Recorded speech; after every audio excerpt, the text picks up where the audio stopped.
La historia nos revela que el ser humano y por tanto la sociedad están en un proceso permanente de cambios. En algún momento y en determinado lugar, estos cambios se suceden con mayor velocidad y a veces con contornos de tragedia.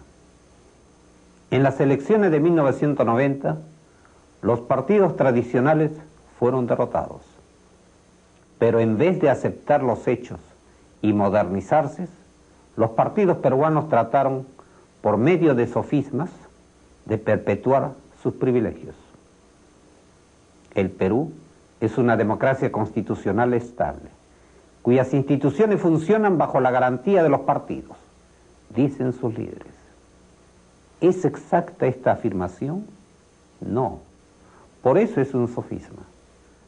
La historia del Perú revela que, al revés, somos un país políticamente inestable, donde los partidos luchan por el poder para servir a sus intereses particulares. En el Perú y en todas las latitudes hay quienes creen, por conveniencia o por comodidad, que nada cambia, que todo debe permanecer inalterable. Es la lucha entre la acción y la reacción, el enfrentamiento entre la renovación y el inmovilismo, entre el presente y el pasado. El 5 de abril de 1992, el presidente de la República disolvió transitoriamente el Parlamento y declaró la reorganización total del Poder Judicial. El pueblo en todos los sectores aprobó plenamente estas medidas. Se convocó a elecciones. Como jefe supremo de las Fuerzas Armadas y Policiales, recibí en esta decisión patriótica el respaldo de estas instituciones, no para oprimir al país, sino para garantizar el orden público y la seguridad de las personas. El mal gobierno, a lo largo de décadas, debilitó las estructuras políticas, financieras y sociales del país. El terrorismo y el narcotráfico se unieron para apoderarse del país y fundar la primera república cocalera del mundo. El Perú se iba a convertir en un imperio del vicio y del crimen. Murieron en 12 años 25.000 personas. Varios millones iban a morir asesinados si hubiesen triunfado los terroristas. ¿Cuál fue la respuesta de las fuerzas tradicionales? Conspirar para dividir a la Fuerza Armada y para capturar el poder por medio de un golpe de Estado parecido a los golpes de Estado que tradicionalmente ha padecido el Perú, pero con una circunstancia agravante.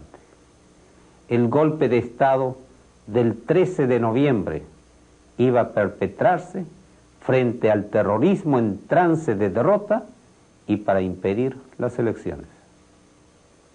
La miniserie 3 años que cambiaron la historia, que hoy nos ofrece un epílogo titulado con razón El triunfo del pueblo, ha conquistado la admiración y el aplauso del público por el acierto periodístico con que presenta el proceso político y por habilidad con que un material tan frondoso ha sido editado. Aquí se aprecia un hecho histórico.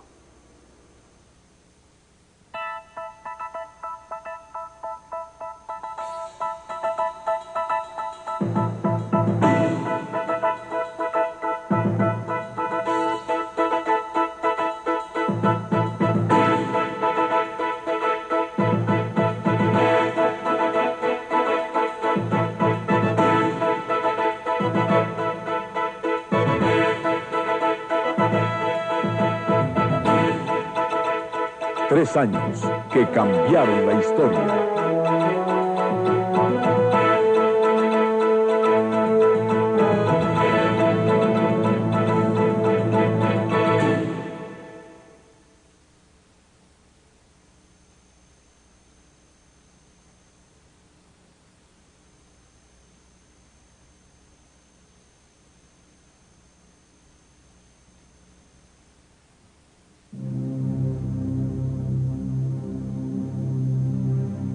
transcurso de su historia, el pueblo peruano ha vivido en determinados momentos con mayor intensidad, con mayor dramatismo que en otros.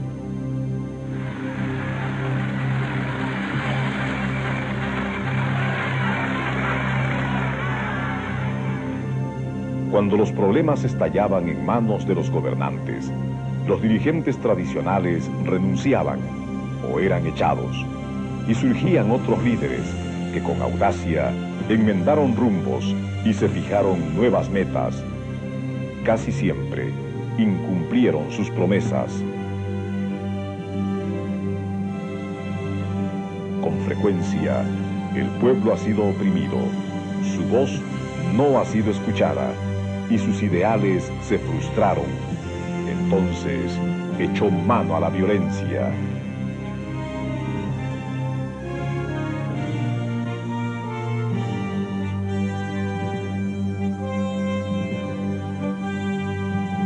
Hoy, la voz del pueblo rompe las barreras y exige que le escuchen. Perú, 1992.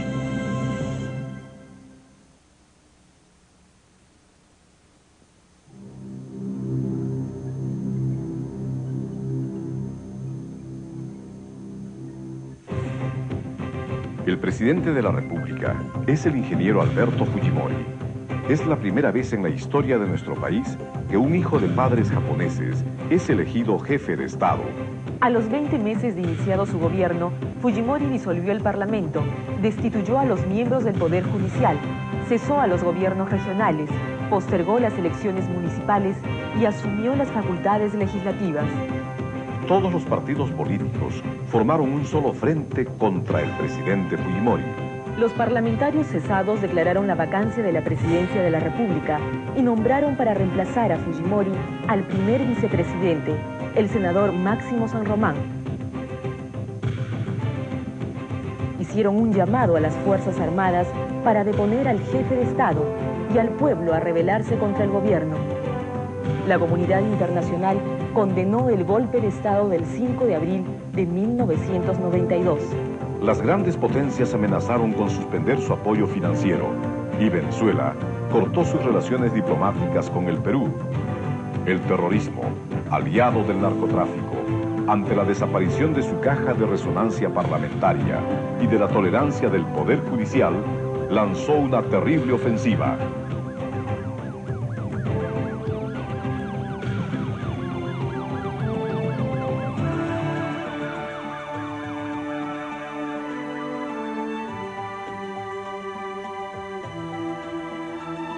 Pero el pueblo peruano, en todos los niveles sociales y económicos, y la Fuerza Armada, cuyo jefe supremo es Fujimori, le reiteraron su respaldo y lealtad. Muchas veces se ha dicho que la situación del Perú es similar a la de una guerra. Guerra contra la crisis económica, guerra contra el narcotráfico y su aliado el terrorismo, guerra contra la corrupción. ¿Se negaría algún pueblo del mundo en circunstancias similares la posibilidad de que su Estado asuma facultades extraordinarias para defender su existencia e integridad?